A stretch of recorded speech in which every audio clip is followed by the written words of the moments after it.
Hey gang, this is Mike, and I'm here in my office at the house. It's a little late. I gotta be kind of quiet. The kids are asleep. The dog's probably gonna come in here barking in a minute. I want to do a quick little update on where I am with my Fujifilm XPro 2 device. This thing that I just got a couple days ago, the graphite edition with the 23mm f2 Fujinon lens, is smoking hot. It is awesome. This thing takes crisp, crystal clear pictures. You get that classic, amazing classic color, tone, and feel of all the Fuji film cameras from the past with this device. This thing is amazing. There's a couple little quirks with it. I'll just be honest. If you are a beginner film photography shooter or digital shooter, do not buy this camera. Don't buy it. You will be so frustrated with this camera.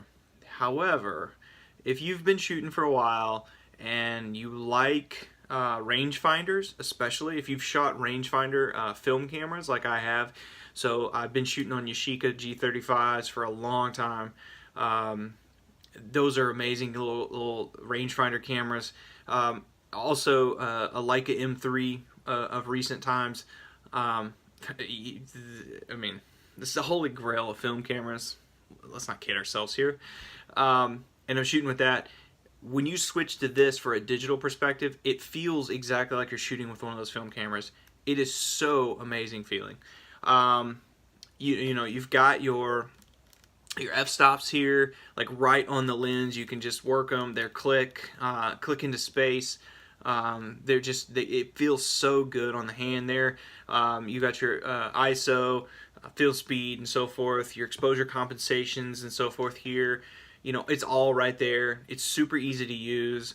You know, I've seen a bunch of negative reviews about, you know, where these button placements are and people hitting different things here for this part, like how hard it is. But let's be honest, when you're shooting an actual true film camera, you really, like, you have to stop and actually, like, set your stuff, right? Like, you got to take a second to take your photo. And that's the thing that I think a lot of digital shooters get lazy about, is that they forget how you need to take a moment to set your photo up, right? We've gotten so lazy with our digital cameras where we can just pull them up and just start snapping pictures, and it's, you know, what's the spec on how many times it'll take a picture when I push this button down? I don't care. Like, I want it to take one picture when I push the button down, right? And then I go from there. That's also somebody that shoots a lot of film, so I understand the value of one shot, right? One and done, right? You know, the old saying of, like, put it on, you know, F8 and be there. You know, set it there and you're good, right? You go take a bunch of pictures and you try to make it work in the dark room. But this camera, man, it takes. I put it all on auto. I'll be honest. I'm a manual guy, but I put it on full auto and just walked outside and said, "Let me just take a couple shots."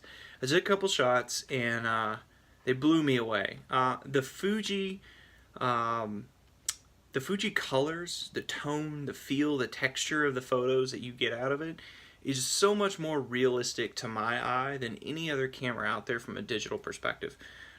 Those things are amazing, and that's without putting it into any kind of special mode to actually, like, you know, go through and put it on the film simulation modes and things like that. Didn't do that. This is just straight up all full auto. I started messing around with the manual like I normally do and checking different things out. It shoots amazing. It's very responsive to all the things I wanted it to be. I pushed it to its limits on some situations, you know, shooting towards the sun, seeing how it would respond to being in, like, direct sunlight, pointing directly at the lens. You know, I didn't point it at the sun, but you know what I get, right? Like, you're pointing in some places and you want that lens flare to come through. That natural lens flare from the actual sun. It's not some Photoshop crap that you put on there. This thing handles it perfectly. Those pictures are amazing. You'll be able to check them out on my Instagram. I'll put a plug for it into the show notes here, or the video notes, or whatever. But back to this camera. again, there's some little quirks, some weirdness to using this camera. This viewfinder, I have it on view through, so you can kind of see the lens there, you know, on the view through piece of it. I don't have the electronic one. I'm not a big fan of the electronic one. I like the electronic overlay. So there's an option where I can put the overlay on there, so it, you know, it puts the square on there, it puts the exposure settings and different things like that. It basically puts like a smaller version of what's on this screen here on there. And what activates that is this amazing little sensor. So you see right here, there's a little sensor, and when you pull that up to your eye, it activates all of that information inside of the viewfinder. And I thought that was cool. At first, I accidentally pushed this view mode button here, and I didn't know what the hell it was. And when I pushed that, I got it into some crazy mode where I couldn't, every time I'd pull it up to my eye, I would see this like menu of things that are going on this camera, and I couldn't figure out how to get it out of that mode. So I basically just sat here and mashed this button 100 times until I got it back to where I wanted it to go. Which kind of leads me into this next topic. The menu system on this thing is a fucking nightmare. Pardon my French here. It's not French, but whatever. It is a nightmare. I cannot figure it out. In my first video, I said I'm going to throw the instruction book out. I'm not going to look at it. I'm going to read it. I'm probably going to watch about 100 YouTube videos on how to use that menu system. It's crazy. It's not super friendly. I don't really recognize it. It may be because I've never had a Fujifilm camera before. So maybe I'm not used to that user experience, and that, you know, how the information architecture of like how they put all those things together. So it was really confusing. I got myself into a couple of places in the camera where I literally got frustrated enough to turn it off, take the battery out, thinking, okay, well, that's going to reset the menu, put the battery back in and turn it back on, because I couldn't figure out where I was at. I found where I had to go back. I got myself into like a toy camera setting of some sort, and I couldn't figure out how to turn that back off. And it took a minute to go through that process. So there's a big learning curve if you're looking to use all the special features in here. So the film simulations that they have for the black and white and so forth, and the color film stuff, it's going to take a little getting used to find where those things are. You can reassign all these function keys and buttons and stuff, but you know, there's two buttons here, there's a slider, there's this little joystick thing, there's a slider on the front, there's this guy on the front, there's this guy on the front. I mean, there's like all these up here. There's like 100 buttons on this thing, and it gets a little confusing. And apparently I just touched one by accident, because now it's showing some other menu, and I don't know what that menu is, and God bless, just hit the back button and it works. So again, I think that's the problem for me at this point, is the menu system is crazy. But man, it takes razor sharp, amazing photos.